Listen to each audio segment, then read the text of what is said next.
nkuko bisanzwe tuvuga ubutumwa, tubwiriza ijambo ry'ururutse imitima, ijambo ry'ubugingo. Ariko mbere yuko nkomeza reka dusenge.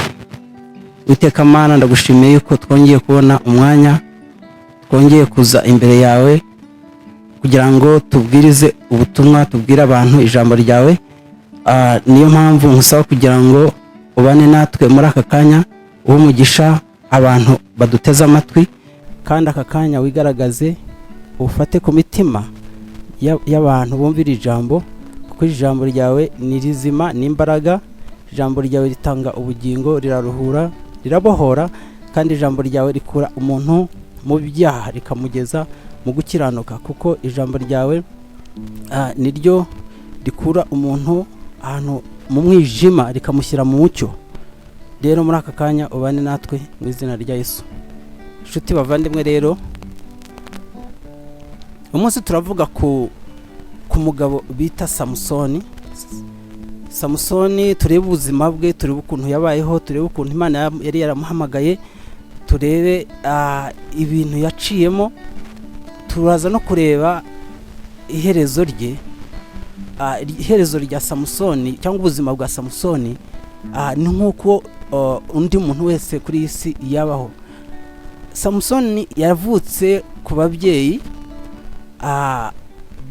bari abakozi b'Imana, ariko bari bamaze igihe badafite urubyaro, barabuze urubyaro. Ariko igihe kigeze, Imana ibaha kubyara umuntu bita Samusoni. Samusoni yavutse mu gihe cy'abacamanza. Abacamanza bari abantu babayeho barahawe inshingano zo kurwana intambara, kugira ngo barwane intambara z'Abisirayeli, bakure abanyakanani muri kiriya gihugu bakigarurize. Turabona umugabo bita Samusoni, Imana yari yaramuhamagaye nk'umunaziri. Yari afite ibanga ryo kugira ngo Imana izamukoreshe kugira ngo arwane intambara z'ubwoko bw'Imana. Rero usomye muri iki gice cya 16 urahasanga inkuru ya Samusoni ajya mu gice cy'Abafilisitiya. Agezeyo asanga umugore bita Delila. Umugore bita Delila rero yaje kumubera ikibazo, aza kumugusha. Ariko ntabwo yamugusha ako kanya ngo ahagwe muri uwo munota, ahubwo hari inzira yaciyemo aza gusoza yaguye. Uyu munsi wa none Imana ishobora kuguhamagara ikagutoranya, ugakizwa, ukava mu byaha, ndetse ikaba yanagukoresha ikaguha inshingano zikomeye. Warangara gato, Satani nawe akakwinjiramo akaguhindurira misiyo, ugasanga utaye umurongo. Samusoni rero yari yaratoranijwe n'Imana nk'umunaziri.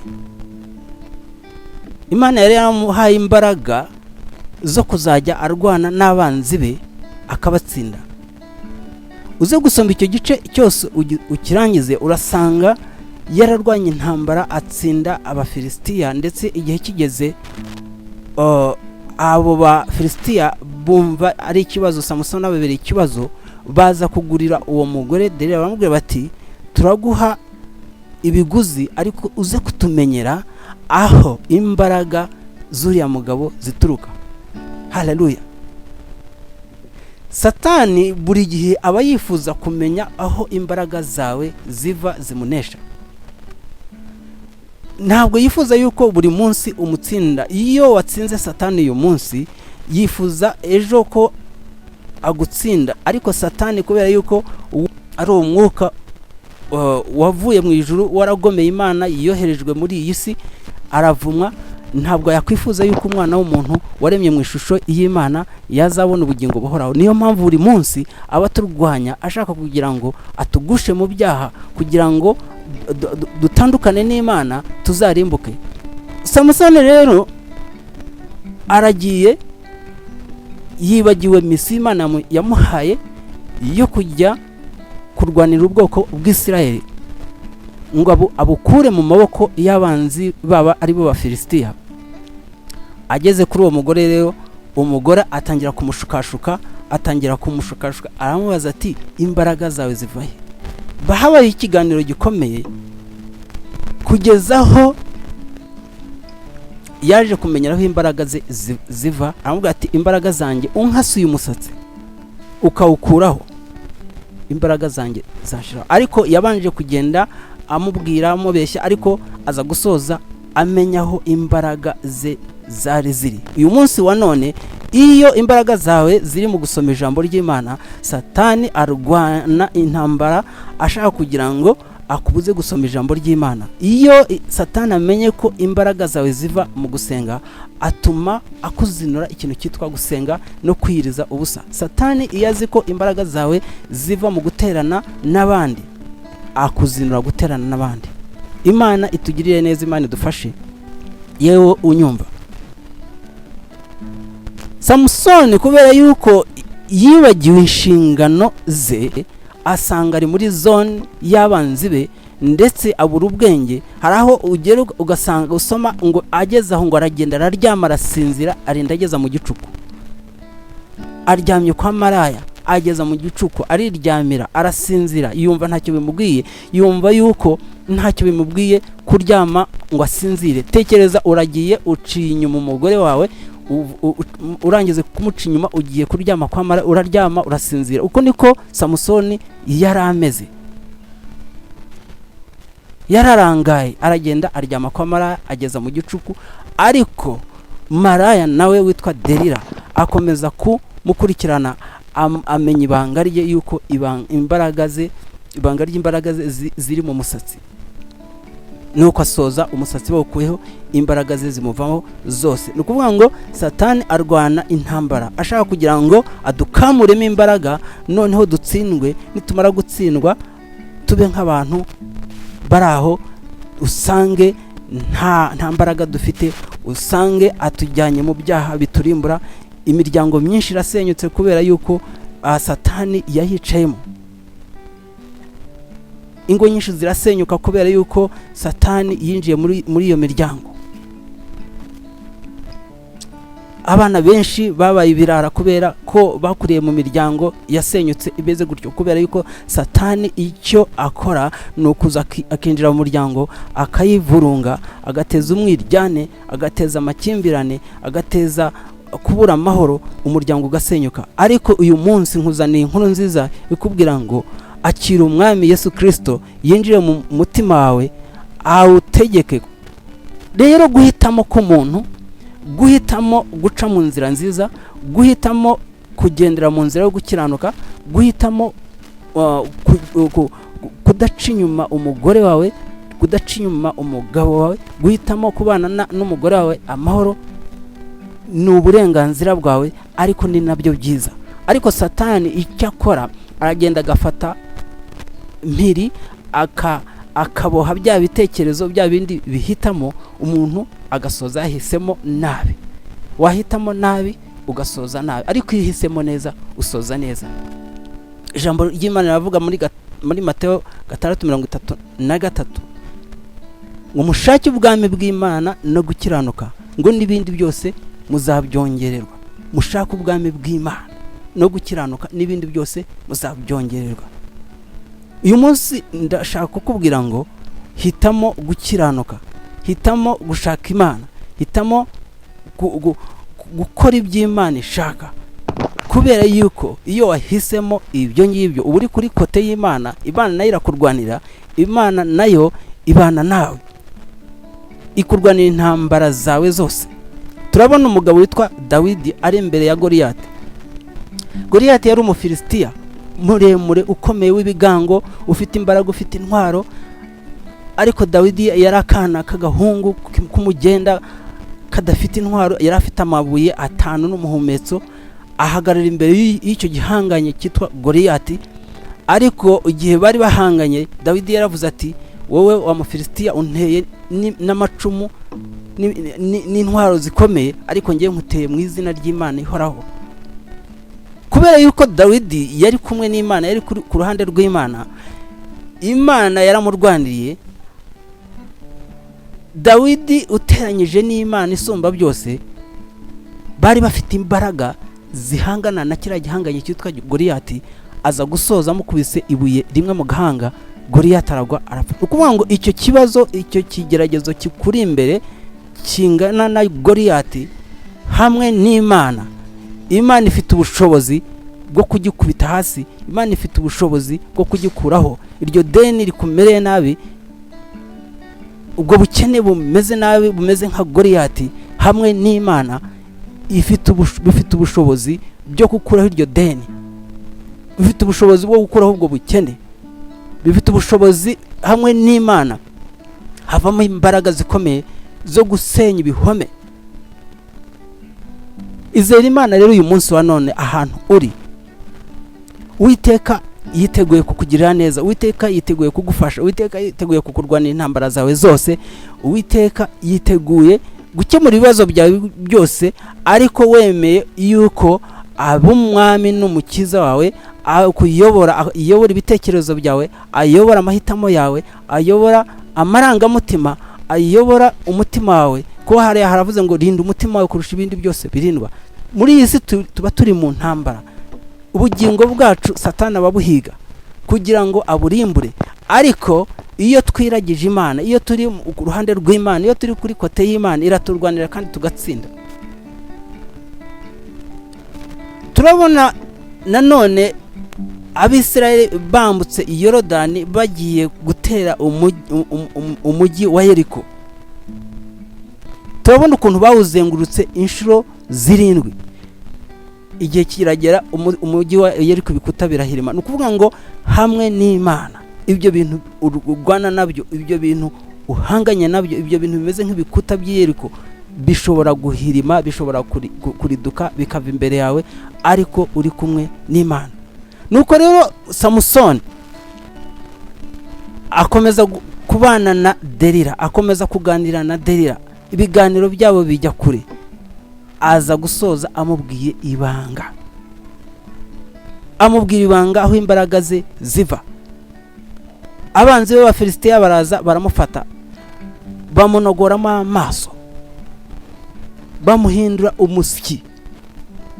Ubundi umusyi, ako kazi k'ubusyi mu Bafilisitiya kakorwaga n'abacakara, kakorwaga n'abantu basuzuguritse, bashakaga kugira ngo bereke Samusoni yuko bamusuzuguye cyane, bamuhinduye umusyi, ndetse haraho atarapfa ngo anahitane imbaga, baramuhamagaye ngo aze, ngo mbese bamushungere ahinduke mbese urwamenyo, ariko umujinya w'Imana urongera uramugarukira, umusatsi urongera uramera, bari bawukase. Arasenga isengesho ryanyuma, asenga isengesho ririmo agahinda ngo Imana yongere imusubizemo imbaraga. Isengesho ry'agahinda ryongera imuha imbaraga, afata ibikingi by'iyo nzu aho abantu bari bateraniye bamushungera, arimbura iyo nzu, inzira hirima, apfana n'abantu benshi. Bibiliya ivuga yuko abo bantu bapfuye, bapfanye nabo barutaga abo yishe akiri muzima. Icyo bishatse kuvuga niki? Wowe waguye mu cyaha, wowe wagize intege nke, iyo ugiye imbere y'Imana ukayikubita imbere ukavuga uti Imana, nacumuye, nagukosheje, nakoze icyaha cyangwa n'amaso yawe, none nsabye imbabazi, Imana yiteguye kongera ikagusubiza mu buzima bushya, kuko ijambo ry'Imana riratubwira ngo abari muri Kristo Yesu bose bahindutse ibyaremwe bishya. Iyo ugiye muri Kristo Yesu ukakira umwami Yesu, aguhindura icyaremwe gishya, bya bindi bya kera biba bihindutse bishya. Imana ntabwo yongera kwibuka bya byaha wakoze, ahubwo amaraso ya Kristo arabihanagura, ugahinduka icyaremwe gishya. Imana ikakurebera muri Kristo ukaba icyaremwe gishya. Nukuvuga ngo Samusoni wakuwemo amaso, Samusoni wari urimo gushungerwa, yagize agahinda, atakira Uwiteka, ati dore ukuntu Abafilisitiya batakebwe barimo kunshungera, ati Imana ongera unsubizemo imbaraga. Imana yumvishije isengesho rye, imusubizamo izindi mbaraga, umusatsi urongera uramera, ariko ikibabaje nuko yapfanye n'abanzi be. Uyu munsi wa none rero ushobora kuba umeze nka Samusoni, ushobora kuba warataye inshingano, ushobora kuba warataye urugo, ushobora kuba urimo gukora ibyaha byangwa n'Imana, ariko haracyari amahirwe. Ijambo ry'Imana ryo riraza rigatanga ubugingo, rikajya hahandi ho Satani yari yicaye, rigakuraho ubwami bw'umwijima, rikinjira rigahindura ibintu, ugasanga noneho utangiye gufata ibyemezo bijyanye n'ubushake bw'Imana. Haleluya. Ijambo ry'Imana rivuga ngo ubwami bw'Imana si byo kurya cyangwa ibyo kunywa, ahubwo ijambo ubwami bw'Imana nubwo gukiranuka, nubwo amahoro, nubwo ibyishimo muri Kristo Yesu. Aho ubwami bw'Imana buri haba gukiranuka. Aho ubwami bw'Imana buri nta byaha bihaba. Aho ubwami bw'Imana buri nta busambanyi, nta bujura, nta ntambara, nta mahane, nta mijinya, nta mvururu. Iyo ubwami bw'Imana bwaje mu muryango, umugore n'umugabo barumvikana, abana bakumvikana, hakaba amahoro. Aho ubwami bw'Imana buri mu muryango, umugabo n'umugore n'abana basengera hamwe. Aho ubwami bw'Imana buri mu muryango, haba ubwumvikane. Ibyo nibyo nkusengera uyu munsi wa none, kugira ngo wemere ubwami bw'Imana buze mu mutima wawe, kugira ngo bukuyobore. Uyu munsi Imana iracyakwihanganiye, ariko iri gutegeka gukizwa. Hari ibyo rero dukora Imana ikatwihangana, hari ibyo dukora wenda mu bujiji, hari n'ibyaha dukora twabigambiriye, hari n'ibyaha dukora kubera kugoma, ariko igihe kiragera Imana ikatwihanganira, ikadutegereza kugira ngo twihane, ikadutegereza ngo twihane. Mu byashoboye haravuga ngo dore ndi ku rugi rw'umutima wawe ndakomanga, ngo niwumva ijwi ryanjye ukankingurira, nzinjira dusangire. Ijwi ry'Imana uyu munsi riri ku mutima wawe rirakomanga, rikubwira ngo ukingure, Yesu yinjire mu mutima wawe, akuremo ibyo bintu bibi, akuremo ibyo bintu bigutwaje igitugu, akuremo ibyaha byakurembeje, akuremo iryo rari, akuremo ubwo businzi, akuremo umujinya, akuremo iryo shyari, akuremo urwo rwangano, hanyuma yinjiye azane mu bwami bw'Imana bw'amahoro, bwo gukiranuka, bw'ibyishimo. N'inshingano zawe rero zo gufata icyemezo, ukemerera Yesu akinjira mu mutima wawe, akakuyobora. Yemwe barushye n'abaremerewe, nimunsange ndabaruhura. Yesu yiteguye kukuruhura, arakubwira ngo uze akuruhure, agukureho iyo mitwaro ikurembeje. Benshi barimo kwiyahura kubera ibibazo byabarenze. Umuntu kugeraho yiyahura n'igihe Satani aba yafashe ya marangamutima yinjiye mu mutima, kuko twavuze ngo rinda umutima wawe kurusha ibindi byose warinda. Igihe rero warangaye gato, Satani arinjira, akinjira muri wa mutima, agafata ibitekerezo, agafata amarangamutima, agafata ubwa bugingo, noneho akakongora, akakubwira ati uyu munsi ntacyo ubereho, nta n'icyo umaze kuri isi, nta kazi ufite. Dore warangije amashuri, warangije kaminuza, ufite PhD, ufite masters, none dore uricaye nta kazi ufite. Ukavuga utari kubundi maze iki? Ugafata icyemezo ukiyahura. Ariko uyu munsi wa none ntuwiyahure, kubera yuko haracyari ibyiringiro, haracyari ibyiringiro ko Imana yakugirira neza, haracyari ibyiringiro yuko nawe wazabona akazi, haracyari ibyiringiro yuko uyu munsi niba udafite akazi ejo wakabona, haracyari ibyiringiro yuko Imana yagutabara. Uyu munsi uri mu bibazo bikomeye, ariko haracyari ibyiringiro yuko Imana nawe yakugirira neza. Uko yagiriye abandi nawe yakugirira neza, uko yatabaye abandi nawe yagutabara, uko yatabaye Yosefu nawe yagutabara, uko yatabaye Daniyeli nawe yagutabara, uko yatabaye abandi nawe yagutabara. Gira ibyiringiro rero. Ntabwo rero Samusoni yigeze amenya yuko ari hagati y'abanzi be ngo amenye uko yitwara. Yabuze ikintu bita kwirinda, self control. Yabuze ikintu cyitwa kwirinda. Kwirinda ni ikintu gikomeye. Kwirinda ni indangagaciro ziranga abana b'Imana, ukamenya ngo ariko muri iki gihe nditwara nte imbere y'iki kibazo, nditwara nte imbere y'iki kigeragezo, nditwara nte.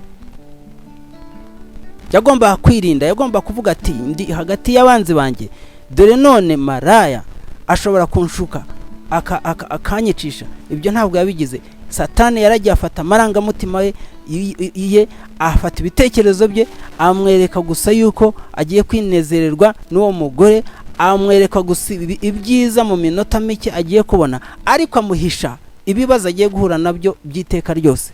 Dore uko Satani akora. Satani we aragenda akakwereka ibyiza gusa by'akanya gato, ariko akaguhisha ibibi n'akaga uzahura nako mu gihe kizaza, imyaka yawe yose.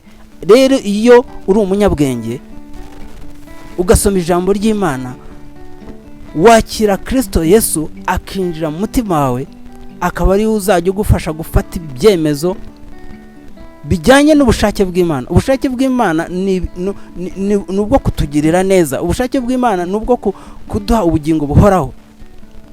Urabona Imana irema Adamu na Eva, yabaremye mu ishusho yayo. Bagomba kuzabaho iteka ryose, bagomba kuzabaho badapfuye, bagomba kubaho mu buzima bwiza, ubuzima buzira umuze, ubuzima bw'amahoro, ubuzima bwo kubana n'Imana iteka. Ariko nabo baje kurangara gato, amarangamutima yabo n'ibitekerezo byinjirwamo n'umwanzi Satani, arabashukashuka nk'uko twabonye Delila yashukashutse Samusoni. Nabo baza gufatwa mpiri, nabo baza gushukwa, bagwa mu cyaha cyo kugomera Uwiteka, barya ku rubuto Imana yari yababujije. Ikintu cyitwa rero kutagira self control, kutagira kwirinda, bitumye abantu benshi bagwa mu mutego wa Satani. Kutagira kwirinda. Samusoni ntabwo yari afite kwirinda, yagiye kwa maraya, yibagiza yuko ari no mu banzi be. Uyu munsi wa none Imana iguhe kwirinda mu izina rya Yesu.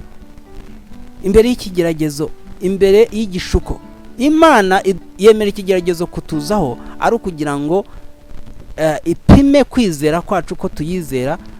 Ariko Satani we azana ikintu bita igishuko. Igishuko kimeze nka bya biryo umuntu ashyira muri rwagakoco mu mutego utega imbeba kugira ngo iyi mbeba niza kuko ikunda ibyo biryo ize gufatwa. Ni ukuvuga ngo Satani amenya ibyo dukunda, amenya ibinezeza amarangamutima yacu, amenya ibyo dukunda, ni naho dutegera. Satani yarazi yuko intege nke za Samusoni ari mu bagore, aza nawe kumutega umugore witwa Delila. Uyu munsi wa none Satani ashobora kumereba intege nke zawe akaba ariho gutegera. Niba intege nke zawe ari gukunda amafaranga, azagutegesha amafaranga, avuge ati uyu muntu ngiye kumukenesha cyane, abura amafaranga, mfunga imiryango yaho amafaranga yakura, none ntakene cyane, namara gukena cyane haze gushyira imbere ibintu byatuma ugwa mu mutego wo kwiba. Benshi baguye muri uwo mutego wo kwiba bitewe nuko Satani yabinjije mu bigeragezo, ariko bagasanga nanone bafite intege nke zo gukunda ayo mafaranga, bagasoza bibye, ndetse bagasoza bagurishije imibiri yabo. Ibyo nibyo Satani akora uyu munsi ku isi hose. Delila yaramushukashutse, amuha keya nyinshi, aramusinziriza ku bibero, aza gusinzira asa nk'uwo bateye ikinya, ntiyamenya ahantu yarari. Akangutse asanga umusatsi wavuyeho, asanga nta mbaraga gifite. Ushobora gusinzira gato cyane. Niki cyagusinziriza? Ushobora gusinzirizwa n'ibintu biri muri iyi si, ushobora gusinzirizwa n'ibirangaza, ugasinzira ntubugisoma ijambo ry'Imana, ugasinzira ntubugisenga, ugasinzira ntubugiterana n'abandi. Noneho muri kwa gusinzira niho Satani aguterera, akagukata, akavanaho ibyaguhaga imbaraga zo gutsinda ibigeragezo. Umwanzi Satani we areba ikintu kimurwanya, kimutsinda, akaba ari cyo akwambura, ariko abanza kugusinziriza. Azana ibintu ubuhenda abana, azana ibintu by'ibirangaza akagusinziriza, azana ibintu byatuma utwara umwanya munini aho kugira ngo utware mu ijambo ry'Imana, usome ijambo ry'Imana. Ni byiza gukora, tugomba gukora, Imana nayo yari umukozi, yakoze iminsi 6 wa 7 iraruhuka. Ugomba gukora kugira ngo uzabone ikikubeshaho. Umunsi wa 7 iraruhuka, nawe ugomba kugira umunsi uruhuka, ukagira igihe cyo gusoma ijambo ry'Imana, cyo kuritekerezaho, cyo kuyiramya. Niba buri munsi niba wakoze kuva mu gitondo ukageza ku mugoroba, hari igihe Imana igutegeka kugira ngo nawe ufate amasaha ngahe 3-2 usome ijambo ry'Imana, uritekerezeho, ukora iby'ijambo ry'Imana rivuga. Ubwo rero no kuvuga ngo ikigeragezo Samusoni yahuye nacyo nawe cyakugeraho, nawe washukwa. Ariko ijambo ry'Imana, niba washutswe, niba waguye muri icyo kigeragezo, gerageza ufate icyemezo cyo kwihana, nkuko Samusoni yaririye Imana avuga ati Mana ongera umpe izindi mbaraga, umpe indi chance. Imana ishobora kuguha another chance, Imana ishobora kuguha chance ya nyuma, yaguha andi mahirwe, ukongera ukisubiraho, ukongera ukava mu byaha, ukongera ugafata icyemezo cyo gukiranuka, ukava mu ngeso mbi, ukaba umuntu muzima, ukagirira umuryango wawe akamaro, ukagirira igihugu akamaro.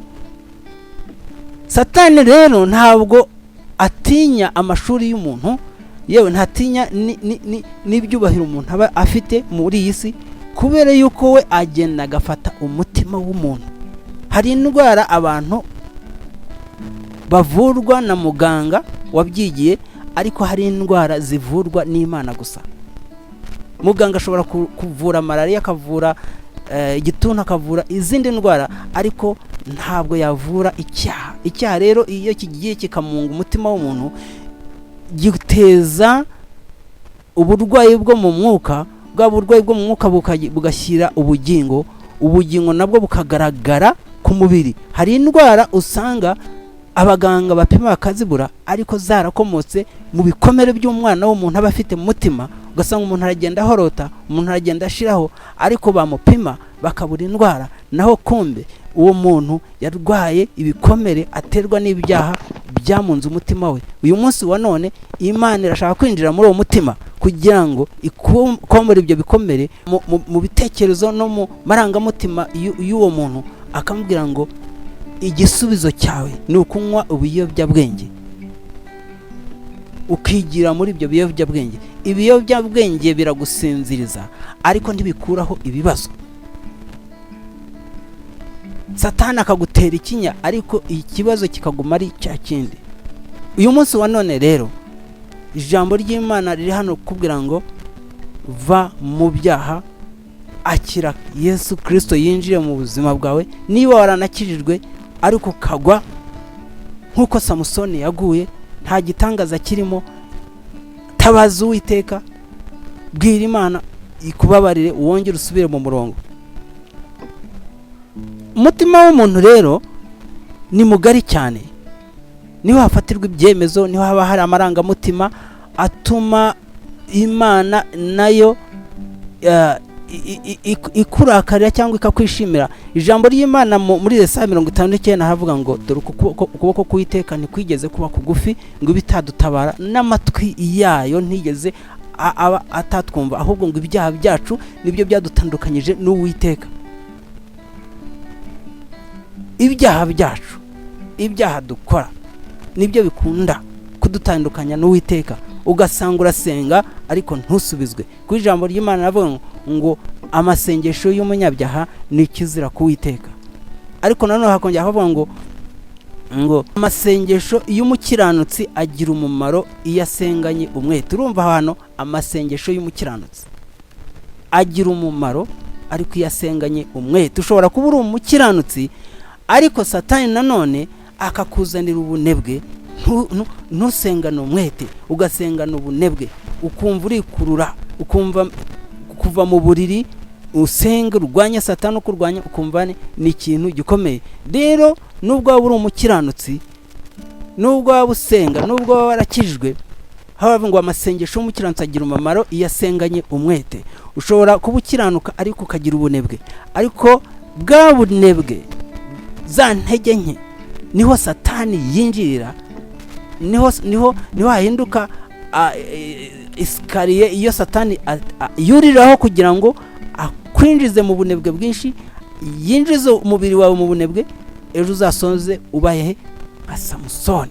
Nka Samusoni nawe yari umunaziri, yari yaratoranijwe n'Imana kugira ngo arwanire ubwoko bw'Isirayeli. Nawe Imana ishobora kuba yaragukirije kugira ngo ukore umurimo wayo.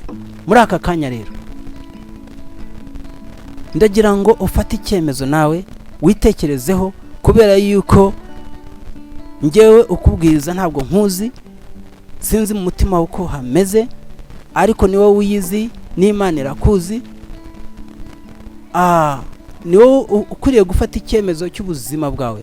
Hari imyaka umaze kuri iyi si urayizi, uzi n'ibibazo wahuye nabyo, uzi intambara warwanye nazo, n'uyu munsi uzi intambara urimo kurwana nazo, urazizi neza cyane, n'Imana irazizi, yewe na Satani arabizi, ariko ntabwo uzi ibyo uzahura nabyo ejo.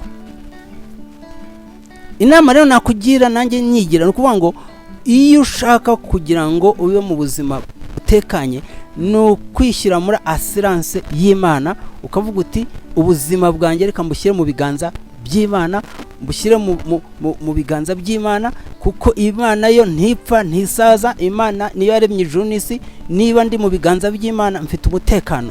Muri iyi si umuntu agura imodoka akayijyana muri assurance, akavuga ati ninakora ntimpanuka ubwishingizi buzandiha, buzongera wikoreshe. Nkanswe twebwe turi mu bwishingizi bwisumba byose, Imana idapfa idasaza.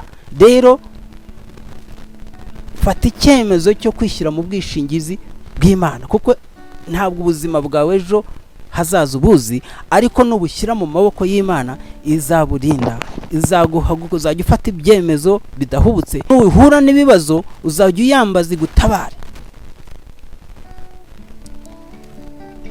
Dawidi nawe yahuye n'intambara nyinshi, agera naho atanga ubuhamya, aravuga ati dore nari umusore ariko ndashaje, ariko sinari nabona umukiranutsi aretswe n'urubyaro rwe ngo rusabirize ibyo kurya. Soza iki kiganiro rero nshuti muvandimwe, kivuga ngo menya intege nke zawe, umenye yuko wakwirinda. Ndagira ngo dusengane muri aka kanya. Witeka Mana, nsengeye umuntu twari turi kumwe muri iki kiganiro, muri izi nyigisho zivuga ngo menya intege nke zawe, umenye nuko wakwirinda. Nsengeye uyu muntu twari turi kumwe kugira ngo Mana umukemurire ikibazo cyose afite. Hari ufite uburwayi, hari ufite ubushomeri, hari ufite ideni rimumereye nabi, mu izina rya Yesu. Hari ufite n'ibigeragezo, hari ufite n'intege nke zamunaniye. Ndagira ngo muri aka kanya ubane n'uyu muntu kugira ngo n'ibyifuzo bye, kandi azagushima Mana ishobora byose namara kubona ko ikibazo cye cyakemutse. Urakoze ko wabanye natwe, kandi ndagushimiye yuko nanjye wabanye nanjye, mu izina rya Yesu, amen.